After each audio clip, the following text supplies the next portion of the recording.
Please note that the views expressed on this program are those of the individuals who speak them, and not necessarily those of Portsmouth Community Radio, its Board of Trustees, members, volunteers, or underwriters.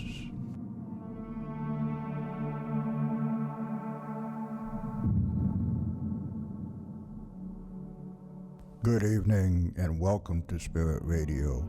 I am your host, Willie Hassell. Along with my co-host, Lynn Nickerson, we will take you on a journey into the unknown where the paranormal becomes the normal.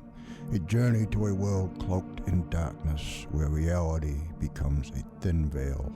So sit back, relax, and join us as we venture into the shadows, the darkness, the unknown, and back. And good evening, and welcome once again to Spirit Radio, the Paranormal Experience. I am your host, Willie Hassell, your gatekeeper to the dark side, your guide to the realm of the unknown, the unseen, the unthinkable. And she is the always lovely, she is the mystical, and she is the mysterious, Lynn Nickerson. Hello, Willie. How are you doing? Hi, how are you? I asked you first. I'm doing okay. Busy. Yes. You know, yeah. But outside of that, shall we tell them what we're doing? All is good.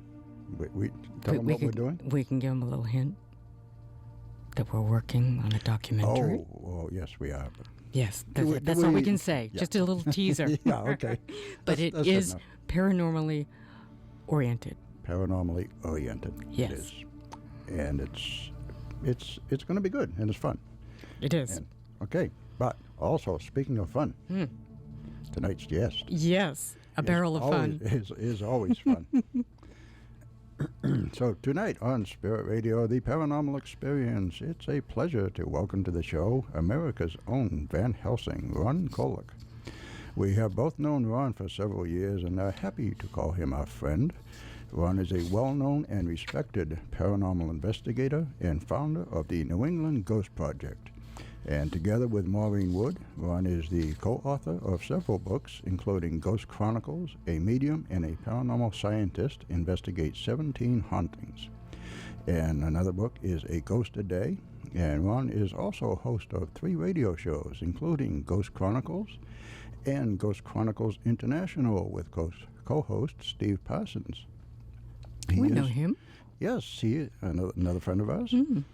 He is also the organizer of Spirit Quest, an annual paranormal event drawing speakers from around the country and the UK. So let us welcome to Spirit Radio tonight, Ron Kolek. Good evening, Ron. How are you? Hello, Ron. Welcome.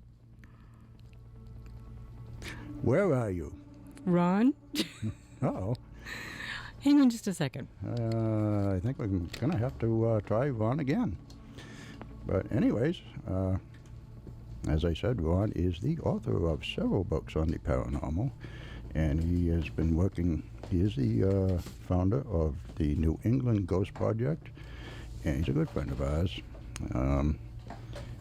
He's a very, very busy guy. Investigations and founder and organizer of Spirit Quest, which is an annual event which is held down in Groveland, Mass, I believe. And he has speakers from all around the country as well as the UK. Steve Parsons, who we mentioned, is a regular at Spirit Quest. And all kinds of good guests. And I think we have Ron on the phone now. We'll try it one more time. What? Ron, are you there? Hello. Yeah, Mr. Paranormal. Hey, Ron. How are you? Oh, good. Thanks for having me on the show, Willie Lynn. Known you for a long time. Well, hey, thank you for coming on, Ron. It's only taken us, I don't know, 2 years or something? 2.5 years to get you to... He's a hard man to get along with. No, not a hard man to get along with. Hard man to nail down. Yeah, hard man to nail down. He's so busy. I know. So how are you, Ron? I'm fine. Working away. So what's your latest project, Ron? Oh, of course, Spirit Quest, because that's... Spirit Quest. Soon, so, yeah. Yeah, we'll have to get into that. We want to find out what who the speakers are this year. Yeah, what that's all about, yeah. Yeah. But for our listeners, I was thinking of like starting at the beginning and kind of getting an idea when you received your paranormal awakening. I don't think everybody's aware of how you came into your awareness of the paranormal. What was that? Awakening? Awakening, yeah. Yeah. And I thought maybe you could briefly mention your accident and what followed. Yeah, it's not a brief story, unfortunately, but basically, I had no interest in the paranormal whatsoever. I have a degree in environmental science. I worked on the space program. In fact, the junkets on the moon was part of what I worked on when I was going through college. Wow. So I had, really no interest in paranormal. Then one day I cut my fingers off, ended up in a hospital, got a pulmonary embolism. And while I was in there, I had a near-death experience and got out of the hospital, had a lot of time on my hand. Didn't know if it was the drugs they gave me or what. So I said, you know what, I got to look into this more. So I ended up doing a TV show for the local access station on the paranormal, and that's how it all started, really. Ron, could you give us a little idea about your near-death experience? Was it typical of most of them, or was there a different element to it? It was a little bit different. I mean, I woke up and, I was basically what it was is I was somewhere different. It was like very, very white. It was very bright, very white. There were people around, although I couldn't see. Couldn't see them? No, I couldn't really see them. They, just forms and shapes, and it was very warm too. It was like very comforting where I was. There's a song by Madonna, like a prayer, and it's a line, and it says, "Feels like home," and that's kind of what it was. It was very comforting. And did you recognize any of the forms? You said you could. No, it was just forms. It was just no energy that you could identify. No, nothing at all. And a lot of people say, "Oh, I love my loved ones," but it was none of that. And the weirdest thing, it was like this angelic music as well. So it was kind of weird. There was music. Yeah, angelic music. Angelic music. Yeah, and then the whole thing just disappeared, like the closing of an iris. You just get dark again. I was in the ER. There was nobody around. There was no music, just my heartbeat on the monitor, and it certainly wasn't warm. But that's what that was all about anyway. So. Well, how long did that last, comparatively speaking? For just a you don't know. This time is, relevant. Well, then, did you find yourself waking up from that dream, or was there a period of time you don't recall? No, it was pretty much where I was, and I said it just disappeared, like the closing of an iris. It just, it was very bright, and all of a sudden this darkness just closed in, just like an iris closed. That was it. So, how long ago was that? Approximately 20 years, 15? Oh, it's got to be about 1997 or 8, somewhere around there. 78? 1970s? 98. 98. Oh, okay. 98. Yeah, approximately. Wow. 97 or 98, I'm not quite sure. Wow. Getting old, can't remember. So after that, how long a period of time did it take you to start getting involved in investigating? Well, that's the thing is as I got out of the hospital, I had cut my fingers off, so they were in a huge cast, and I was on all kinds of blood thinners and stuff. So media learning was often a course in TV production, so I took that. It was a pretty extensive course, and when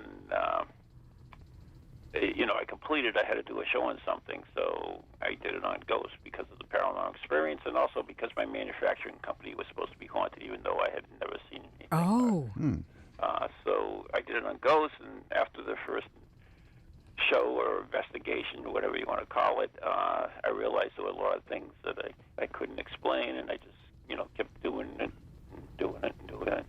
That's all I ended up doing. So, what was the situation with the haunting at work, with that building? It was, people that worked for me spoke to people that weren't there, heard sounds, heard footsteps, heard voices, shadows, the whole thing. There was what I later found out, there was someone murdered in it. And, No kidding. it could have been that. Yeah. We're not sure, but Whoa, that's an intriguing beginning for a paranormal career, isn't it? Yeah, it is. Wow. And then at some point along the line, you founded New England Ghost Project. yeah, it was founded at the same time, and when we did the first TV show, it was called the New England Ghost Project. Okay. Oh. All right. In fact, it received such good reviews that it ended up being on WNDS in Derry. It was on that show. On that broadcast channel. It was in TV Guide, which was kind of cool. Actually, it was the first, Cool. the first reality-based ghost hunting show on commercial TV. Oh, So, was it that's more cool. than just 4 series, or was it a It regular? was. I forget. I think it was 7 shows that we ran. Wow. It was just too much work. It is a lot of work. That's why I stopped doing it. Yeah, it can wear you down. Because I did it all. I produced it and did everything, and it was hours and hours of work on it. It just, it was cool. It was cool seeing your name on TV Guide. Anyway. But that's, that wasn't it. Yeah, we know what you mean. We know what you mean about hours and hours of work. We're Yeah. into a little project ourselves right now. It's along those same lines. Yeah. Yeah, when you do it yourself, like a mom and pop operation, you have to cover all the angles yourself. Yeah, and back in the day, too, it was all analog. It wasn't digital, so it was even Yeah. Oh yeah, more difficult and Yeah. more time-consuming. right. Well, then my next question to you would be, I know that you've made a lot of interesting connections, and you've had some really interesting collaborations, like with, some people that have a pretty high profile in the paranormal field. So how was it that you came in contact with David Wells and Richard Felix? Oh, that's just half a chance. That's all it was. Or did they call you up and say hi? Well, it's kind of a strange way it happened. But basically, we did a live broadcast from the Sprague Mansion in Rhode Island on Halloween. It was a 3-continent, 3 ghost hunting groups, 3 locations broadcast. We were in Sprague Mansion. Haunted Australia was in a theater in Australia, and Haunted Devon was in I forget where they were, but they were up in the UK, which was difficult because it was the time period, because England was 5 hours ahead of us, and Right. Australia was a day, so it was like really strange, but it would really well, and it was on. We had the chat on ghostvillage.com, and we actually crashed the site. So yeah, it was good. It was interesting. Well, how did that happen? Oh, you mean because of popularity you crashed the site? Yeah, Yes, it was yeah. just So many we hits. just- Wow. That's This fabulous. is a long time ago when you think about it, and the internet was fairly new at that time. Oh, well, while we're on that subject then of David Wells and Felix, I know that you're now with Steve Parsons. Could you tell us a little bit about the nature of that particular radio program, the international one?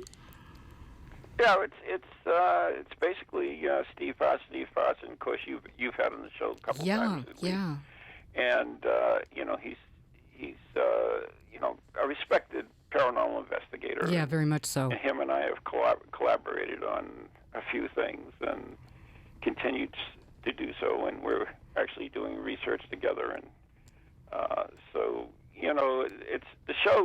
We just it's basically from the UK in here, and it's the same as your show, same as other paranormal shows. We interview guests, have discussions. It's the same stuff. How long is it? An hour? 2 hours? That's an hour. An hour? I hate doing anything more than an hour. Yeah. I lose. Do you often have authors on as guests? We do at times. I mean, originally when I first started doing radio, God, tons of years ago on WCCM in Lawrence, mostly authors we would have, but we've gotten away from that. We try to do more TV guests. Not necessarily TV, but No? more people than in the more researchers, more haunted locations, more. Yeah. A little bit of everything, really. Well, does Steve do a remote so that you can go to a haunted location? Well, he's done that before, yeah. Really? Yeah. Oh, that sounds like a really neat format. I think that would be fun. Do a live interview. Yeah, we've done different things. I mean, the original Ghost Chronicle shows we did with when Maureen and I were doing them. We teamed up with Marla Brooks from Stern Squadron on Pararex, and we actually did a crossover between two different radio shows, and we were on the streets. Maureen and I were on the streets of Salem, and Marla was the studio person, so we worked that way. It was interesting. It was a fun night. So we're always doing different things, experiment with different things. Are you still working with Richard Felix, or is he kind of busy with his other projects? Richard's, yeah, we still speak. He was my co-host for the longest time. Yeah. But he got busy as well, and he's a difficult man. You think I'm tough, he's even tougher. Oh no. To get a hold of, and we had him on, I think a couple of months ago. But yeah, he's very busy. He's got his Derby jail, of course, and also he's doing at this time of year. He starts getting involved with psychic and science. He does with Derek Okora. Oh, I didn't realize the two of them were working together. Derek Okora was the medium on Most Haunted, well, for a period of time. So he's working with Derek. That's great. For a stage show, it's only it's a project. Oh, I see. Yeah. Because I know Richard Felix's films of Haunted Britain are just fantastic, but he doesn't seem to have a show name. Each program seems to have a different name, so I guess it's kind of done on an infrequent basis. Yeah, those are his own productions. That's his own production. Oh, I see. Yeah, it's not a TV show or anything. It's just his own productions. Okay, and by the way, I wanted to ask you about Ron Jr. Are you still working in tandem? Of course, he was just on the show, on the Ghost Chronicles Next Generation show just last week, and we were talking about some of the cases we worked on with Ann Kerrigan, who was my co-host there, and yeah, he's still working with all. Did he form the team's pretty much together? Did he form his own team, or is he just working with you? No. No. He works with me. Okay, well, that was something else I was going to ask you about, because, of course, I want to save Maureen Wood for last, but Ann Kerrigan, how did you happen to couple up with her? It's funny you ask all these things, and it's like I half the time I can't even remember how I really can't, because I've been working with them so long. Yeah. I've met so many different people and work with so many different people. It's difficult. But Ann tells me that I met her through Mike Markowitz, I believe. She had her own group years ago called East Bridgewater's Most Haunted. Oh. And it was her and Mike Markowitz and a couple other people. And I know she invited me on a investigation down at Fort Revere, and I did that with her. And I was running Contact up here, which was what do you call those things? Conference. Mm-hmm. And I invited her up. And anyways, when Maureen left the show, I asked her to co-host, and that's how she came in. She's been co-hosting with me for a ton of years now. Well, I think I should mention that Ann Kerrigan is really into gravestone iconography and the history in graveyards, as well as the statues. So she really has a lot of interesting things to say, stuff she's found. Her pictures are great. So I think she's a really good collaborator. She complements what you do. Yeah, I mean, she has her site, Cemetery Tripping, and you can go see. She goes everywhere she goes to the graveyards, and She knows all the symbolism. Be a great guest for your show, too, by the way. Yeah, I think She's she done others would. as well. That's a good idea. Yeah, we'll keep her in mind. I guess you have her phone number, don't you? I do. Perhaps you can email it to us. I think that was understood. So, the two gems, your books, they are so interesting, Ron. They're so well done. How about if we start with Ghost Chronicles? It's funny you say they're well done. That was one of the complaints on Ghost Chronicles. And what was that? It read like a novel. It wasn't really real. It was too well done. I beg to differ. I found it That very was well. That was actually, I think someone posted that on maybe Amazon or something, but that was one of the complaints. they obviously didn't know what they were talking about. Yeah, they didn't actually read the book. That's what it was. Exactly. No, I found it well organized. I really liked the approach. It was easy to read, and it was very interesting. So there were a couple of things I wanted to know about in particular, and I'd like you to bring up any investigation that you really that strikes you as really interesting. But what I want to know about was Maureen dealt with, Maureen is a trance medium, and I think maybe you should explain to our audience what that is. Yeah, sure. It's basically, if you've seen the movie Ghost with Patrick Swayze and Demi Moore, it's the Whoopi Goldberg character. Yes. A little bit on steroids. The spirit takes over, and pretty much she becomes whoever the spirit is. Okay, so which is good and bad, by the way. Yeah, I know. You're there to pretty much guide her, aren't you? Pretty much to work with her and bring her back. Yeah, but also to work with her that she's providing information to me. Do you record that, Ron? Of course we do. Oh, good. We're doing Ghost Chronicles 2 right now, and we're in the process, and as we go through them, I mean, we try to make them as realistic as possible.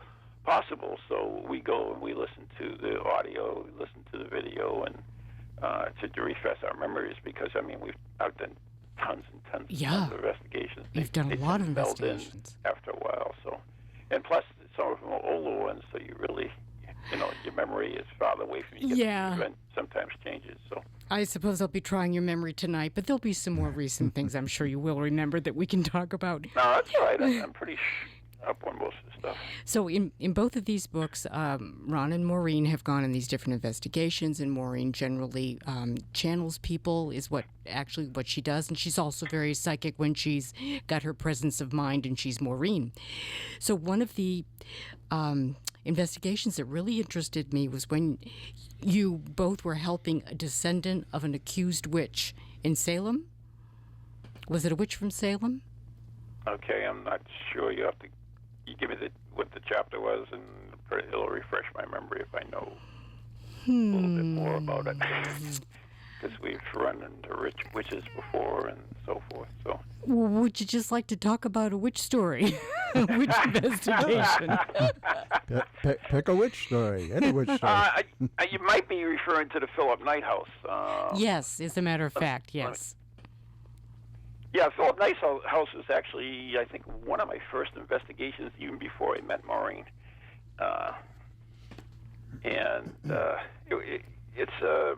It was the. I'm trying to think who the witch was. I can't remember offhand, but it's a cool location. Lots of things. There was also a Masonic temple. What particular thing do you want to know about that? Well, since the descendant was having a problem, what was it? Do you recall? Was it a case of possession? If we're talking about the same case, the Philip Knight house was. There was a little girl there that would play with the dolls that were in the house. There were other. I mean, there was also Philip Knight who fell out a window and broke his neck, and so he was kind of there too. And I mean, it was a lot going on in that particular location. Okay. Well, how about the Lizzie Borden investigation? Do you recall much of that? Oh, I recall a lot of that one. Yeah? Yeah. So, Well, what happened to Maureen, and what kind of information did she eventually glean from the investigation? Yeah, Lizzie Borden, we did that investigation with Haunted Devon came over to partner up with us at that time, and along with Gavin Cromwell, and we went to the Lizzie Borden house, and Maureen was picking up a lot of, I remember one time she was standing in the kitchen, and she was like, all she wanted to do was like put a hatchet in my head. So, how did she do that? What made you feel that way? She didn't, thank goodness. Was it her demeanor, the way she looked at you? What was it? Yeah, if you read the book, and it tells it's the thoughts that go into her brains at the time. I was just totally irritating her for some particular reason. Oh, okay. And, but the most interesting part of that whole case, and we believe that there were actually two murders. That's kind of what we got that night. But two murderers? Yeah, at the Lizzie Borden. Really? Yeah, one killed the father, one killed the mother. But we were up in where the mother was killed, and Maureen was trying to connect with her, and she she connected at the point she was being killed.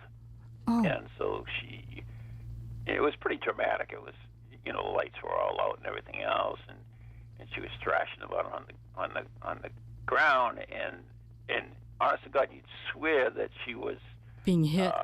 Vomiting. It sounded just like you could actually hear the liquid coming out, and Haunted everyone said, "Let's turn the light." I said, "No, that's all right, it's all right." And and after eventually when it was all over, it just they were like totally shocked that she had never vomited. That's the way it sounded, huh? Portrayed itself, yeah. But it was extremely violent because Abigail showed her at the point of the death, and so she was on the ground and thrashing about and everything. All right, Ron, we're going to stop right there because I still have some more questions about this. We're right at the bottom of the hour, so we're going to take a quick little break, and we'll continue with the Lizzie Borden investigation when we get back, so don't go anywhere. Supernatural Magazine, the UK's newest paranormal magazine, provides support to Spirit Radio, the Paranormal Experience. It is the magazine's goal to bring every aspect of supernatural news and research from around the world under one roof to create a universal platform for all those interested in the supernatural. More information is available at supernaturalmagazine.com. You are listening to Spirit Radio, the Paranormal Experience on WSCA 106.1 FM, and we'll be right back after this short break.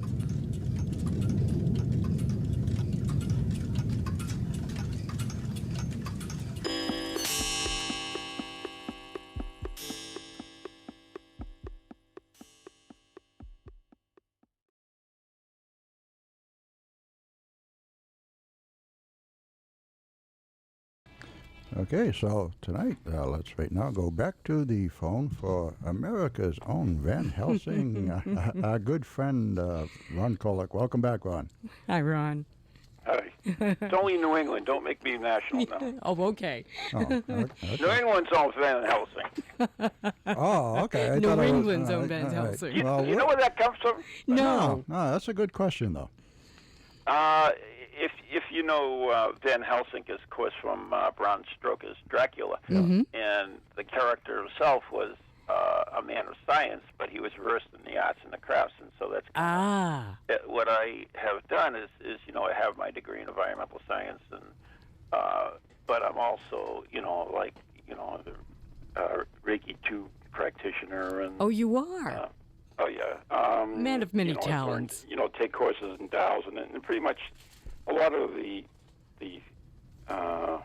spiritual stuff is just like Van Helsing. That's how it comes from. Yeah, that's very appropriate. Well, back to Lizzie Borden. Was that a typical paying ghost hunt, or did you and Maureen just go? No, no. Most of believe all of them in our books are just investigations. They're not Oh, okay. paying ghost hunts. No, that was we went as I said, we went there with Haunted Devon and Gavin Cromwell, and they were my hosts at the time, and we went there just to do an investigation. That's all. Okay, so when you were up in the room where Mrs. Borden apparently was murdered, did Maureen look like she was being struck? Yeah, I mean, it's difficult because she was in the dark, and I was working with her. I wasn't on camera. Yeah. I mean, the cameras were running, though, and it was captured. But, yeah, it definitely, I mean, she dropped, and she was like she was fighting for her life. And, yeah, she was frail, kicking and everything. So it was, yeah. It was that must dramatic. be terrible to witness, like a reenactment of her One of the death. strange things that happened there, though, is when after the night was over, and they asked me if I wanted to stay over, and I said no, because I was, with other people. I said no, I really got to go. So I left, and I headed to the car, and then as I got to the car, I noticed one of my fingers was bleeding. So I went back inside, and so I don't know how the hell that happened, but it's bleeding. So put a Band-Aid on it and everything else. So I said goodbye again, headed to the car again, and when I went outside again, another finger was cut and bleeding again. You're kidding. Very strange. So I have no clue how that happened or anything. It was not like there was anything sharp. I mean, I went out the door and that was it. And they just started bleeding, which was... Boy, that's bizarre. So it was a strange night. Did Maureen stay? Pardon me? Did Maureen stay? No, nobody. She left too. Yeah, that's why I had to leave, because she was with me. She was with me, so we left. Was there anything else you guys picked up on while you were there? Yeah, that was actually the first place I was introduced to glass swirling, which is kind of one of my favorite things. I love glass swirling. Yeah, I like that. I've done that with you a couple of times, and that's fun. It's a fun thing to do, Willie. You know that. Yeah, I do. It is. It's interesting. And it was kind of cool because the British team were the ones that showed it to me, and the glass would go around, and we could ask questions. Leanne, who was the proprietor of the home, knew everything about it. So we would ask specific questions like, where did the Bordens go to church? And the glass would swirl around and point to a direction. And every question we asked, it would hit where those particular locations were, even though this team from the UK had no clue where they Oh, that's interesting. Didn't even know the questions until Leanne asked them. Did you have some kind of board or template to give directions like north, south, east, and west? No, it would just point. Just point. No, it would just point. Yep, it would point in the direction, and that was it. So yeah, it was a good investigation. Well, then what was Maureen's take on the murderer? Did she feel that it was a female that was killing her? Yes, it was a female. Okay, and then how about... She really did feel it was kind of like Lizzie, but she couldn't tell, she couldn't see, but that was just That was her impression? Yeah, kind of. She wasn't sure. That was the thing. Yeah. And Gavin had picked up on a male that had killed the father. And I don't know if everybody knows the story, but I know that the uncle was kind of suspected of being involved somehow. Mm-hmm. An uncle. So was there any sort of speculation on who killed Mr. Borden? No. But a male. Right. I know one of the other things that came out, too, is felt that, I think it was Gavin was the one that felt that Lizzie was gay, too. That Mr. Borden was? No, Lizzie. Oh, Lizzie was. Yeah, I had heard that as well. Oh, she was spiteful. She just seemed spiteful. She never cared for, the new Mrs. Borden, so that was a point of contention with her. It was funny because, not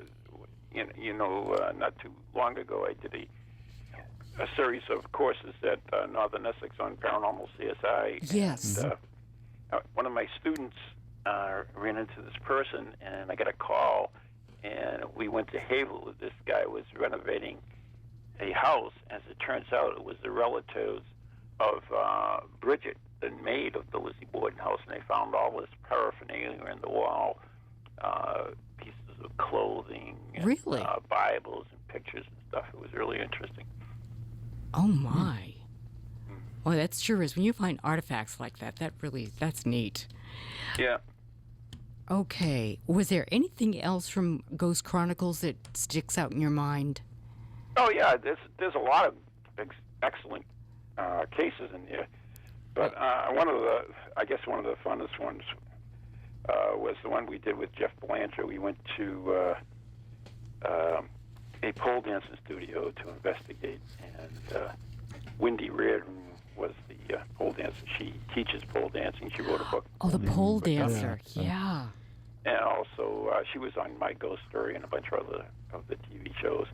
In fact, she'll be up at Spur Quest this year doing a talk on her other book, which is Papal Funerals. In fact, she's going to have a papal death mask with her as well. Wow. So that'll be going to be kind of cool. But that was an interesting investigation too. And Jeff was there. We had a particle engineer and everything else, and we had Wendy going through the routines and everything, and we were recording everything, trying to duplicate the light anomalies that were showing up, and so that was a fun one. I enjoyed that one. What happened? What did you get? Well, I mean, it was mixed results. As far as the light anomalies, we couldn't really reproduce it. We kind of, on some of them, might have.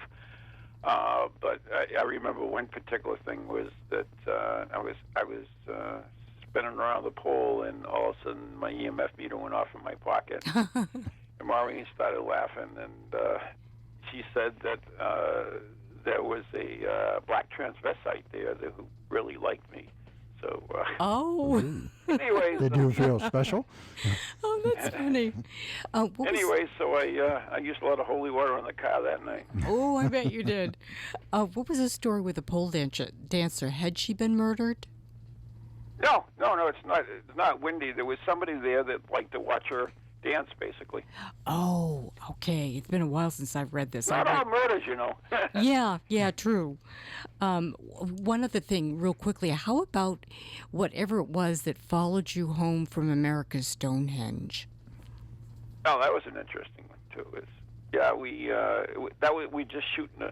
We were just doing the radio show there in the daytime, recording it, and we left America's Stonehenge, and we started driving down Route 28, and all of a sudden my EMF meter went off, and I looked at it, and it wasn't even turned on, which was interesting. Maureen says there's somebody here with us and everything else, and I kept saying, can you channel and drive at the same time? She said, I don't know, I've never done. It's like, maybe it's not a good idea. Maybe I should get my special blend. So as soon as I said that, the meter stopped, and she said, well, she went back, and it was so funny because eventually we ended up at Wendy's, and we jumped out of the car, and there I was spraying the car all over the place with my special blend. So, as in like holy water?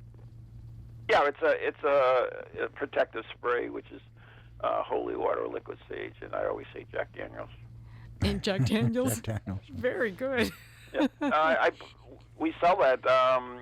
I've actually collaborated with Leslie Martin of Positively Brilliant, and you can buy bottles of that. It like Circle of Wisdom bookstore? You can get it there. Yeah. Yep. It's kind of cool. It's got the bottle itself is Reiki infused. There's a silver blessed cross on it, and also has St. Michael's Prayer on the label as well. So. Oh, that's good to know. Yep. Well, then what was the story that it followed you home? Because doesn't Maureen always do some sort of protection ritual? Yeah, we always do. We always Yeah. do a little protection. A lot of times we would bless the car and stuff like that as well. So, I mean, originally Yeah. I used to work with a Franciscan monk, so, I learned a few things from him. Yeah. Tricks of the trade, huh? Tricks of the trade. Yep. Okay, how about if we go right into a ghost a day? Now, I thought that was a really neat premise for a book, having a ghost, each day a ghost story based on the day of the event of the ghost story. That was very that's my clever. idea. That was your idea? Yeah. Brilliant. All little, but the only thing is, I mean, because there's 365 stories, they're only little tiny ones. They're short ones, yeah. You know, just kind of wet your whistle, but they're fun. That was the fun book for me to write. Oh, I bet it was. It was a lot of fun. So, are some of them in particular that are outstanding? Oh God, there's so many in there.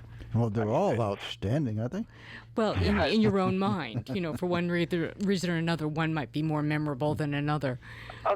There's so many cool ones. I mean, everything from like the clockmaker that used to have it was buried with the clock, and if you go to the grave, you can hear it ticking. To what? You know, the witch of Wallazoo, where they used to chain her. They chained her. She put a curse in the town that would burn down. Even they put chains in the grave, and then when it was broken, and the town burned down. And you know, there's so many cool stories in there. You know, ships, haunted ships. Really? The stories come from all over the world. From the top of Mount Everest to Antarctica to underneath the ocean, you know, in modern times, like our troops fighting in Afghanistan, all the way back to the first ghost hunter in Greece. Well, how did you guys split up the research on that? Oh, we just collaborated. We would go in, we had the calendar, so we would go and find some stories, and when we did, we'd mark it off our calendar so that date was taken and so forth. And that's fabulous. How long did it take you to do that, Ron? Oh, it took months. Did it really? All the books take months. They're a lot of work. I know. You know, if you do them right, they take a long time. And the bibliographies are just tedious. How about the Mist of the Green Lady in one of the oldest graveyards in Burlington, Connecticut? Oh, God, Do you recall that? No, not at all. How about some really scary ones? 365 stories. I know, but I thought maybe one or two might stick out in your mind. I gave you a couple of them. Well. Those are the one or two that stuck out. I mean, they even have Saddam's ghost was in the book. I remember that. No kidding. Yes. Do you remember anything of it? I haven't read this one. I did read the other one. Haven't read A Ghost a Day yet. It's like I said, the small stories. Basically, even after his death, they still see him around. This Stalin's ghost was seen even when he was still alive. He was seen in places, other parts of the city, like a doppelganger. Like a doppelganger, yeah. Yeah, I think he was probably a very strange man. He could have very well been into the black arts. There was a lot of interesting and strange stories in that book. The crypts out in Bermuda where the coffins are always moved around. Oh, I know. That is bizarre, isn't it? Yeah. They open it up and then the coffins are tossed around. Yeah, there's really, I mean, there's absolutely a ton of stories in there, 365, so it's difficult to recall them all, and the one you chose, of course, is one I That's all right. at all. Maureen probably wrote that one, that's why. Yeah, that's why. Yeah, it'll encourage the audience to go out and buy the book. That's It right. is. It's a fun book. It is a fun book. I would say it's a good bathroom book. You just pick it up and read it. Yeah, little short pieces. Yeah. Getting back to Ghost Chronicle, there's one more that I wanted to ask you about, and that is the one where ashes were found in the building. Yeah. The former owner's ashes. Do you recall that story? Yeah, absolutely. That was one up in New Hampshire.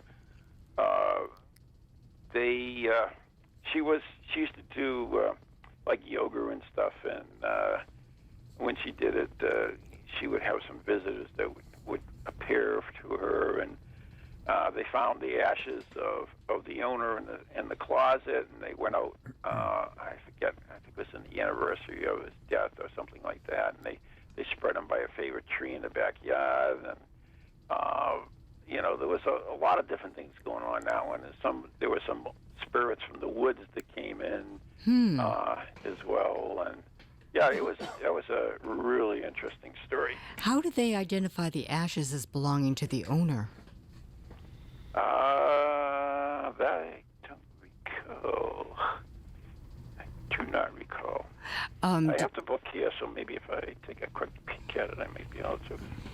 But that was Ashes to Ashes. That was chapter 7. Was there a lot of poltergeist activity? Oh yeah, definitely. I mean, it was even when we were there. I'll give you basically the synopsis of the good investigation, which is it says Maureen picked up on 2 spirits, George, the previous owner, and a hideous dark entity of unknown origins. That was the one we're talking that came in through the word. There was no photographic evidence, but we did capture some EVPs asking if we were hunters, and another one saying that this ain't no party. Also, Karen and Leo, who were members of our team at that time, both suffered some strange accidents after going there as well. Really? Oh, yeah. Like a car accident?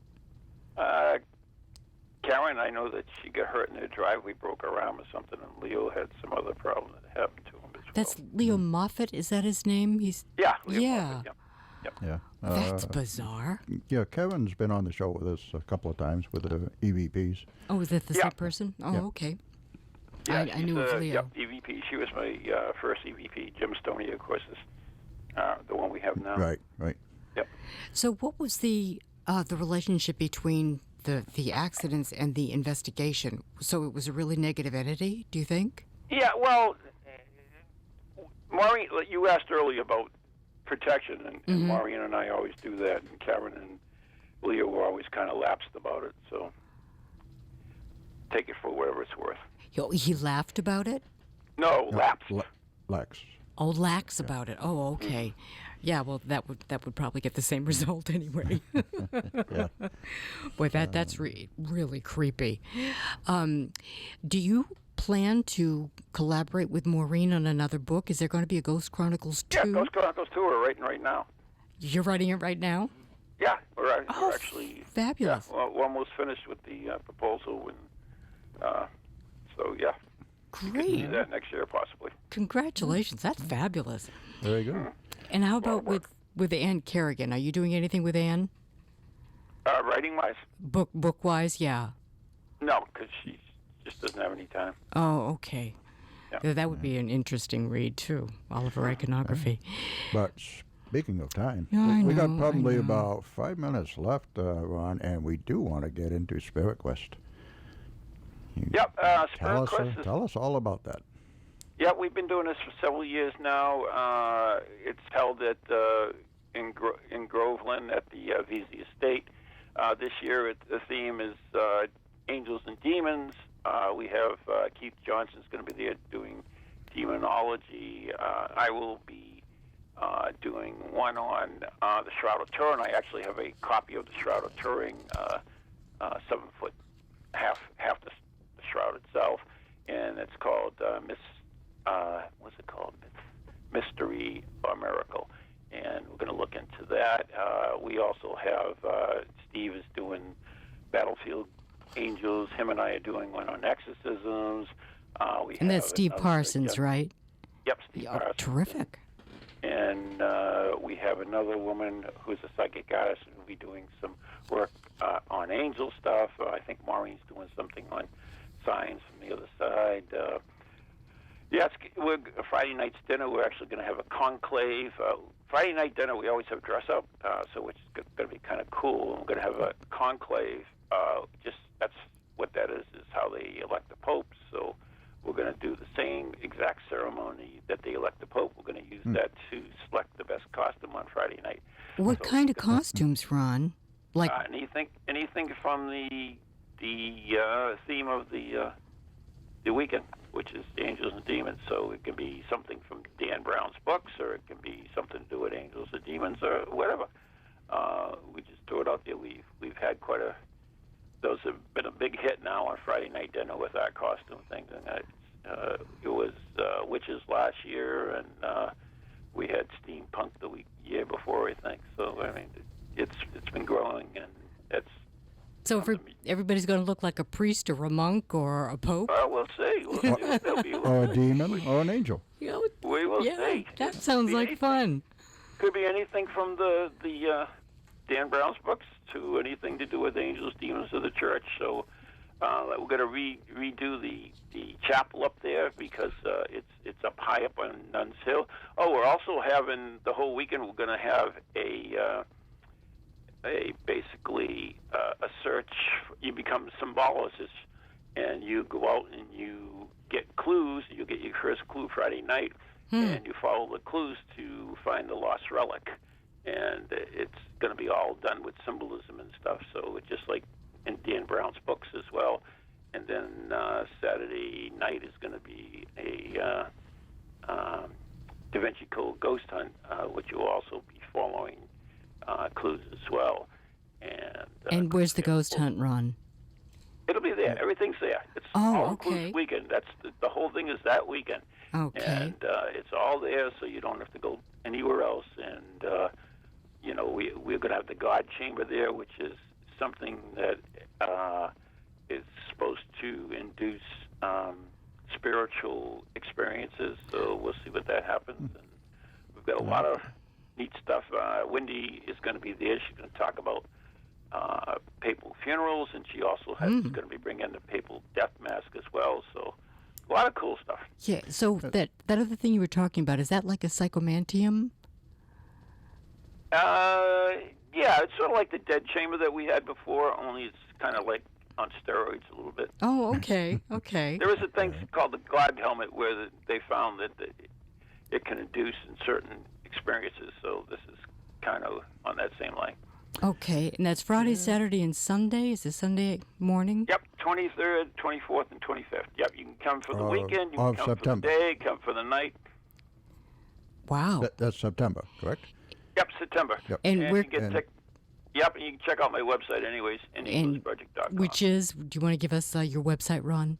Yep, N-E, the letter N, the letter E, ghostproject.com. Terrific. All right, and Spirit Quest is always a fun time. Yeah, that is fun. Yeah, you guys always make an appearance here. Oh yeah, Yeah, we do. yeah. Hey, we got to come down and see you. Squeeze it into our schedule. We're into the schedule. I mean, I miss coming to the Tuesday night meetups, but unfortunately, I have a part-time job. I have to work Tuesday nights now. So Oh, that's no fun. I'm not ignoring you, Ron. I'd like to come. Speaking about that, the red light seances are really growing great. We've been doing a monthly red light seance and to get into physical mediumship, and that has really been taken off. Very cool. All right. All right. Okay. Ron, well, we're at the end of the hour. Thank you so much for finally coming on. It was a pleasure. Thanks for inviting me. Yes, thank you, Ron. It's we enjoyed having you. Spirit Quest, September. What was it again? 23rd to the 25th. Okay. All right. We hope to see you And then. that's neghost.com, and you can buy the books at, I assume, Amazon? Definitely Amazon. Yep. Amazon.com. Yeah, anywhere. Okay. All right. All right, Ron. Thank you, Ron. Thank you very much. Have a good evening. Yep. All right. Bye-bye. Good night, guys. Okay. Good night, Ron. All right. And that is Spirit Radio, the paranormal experience for another week. And Craig Mosier with the Graveyard Shift is coming right up. And once again, thank you everyone for listening. You have a good evening.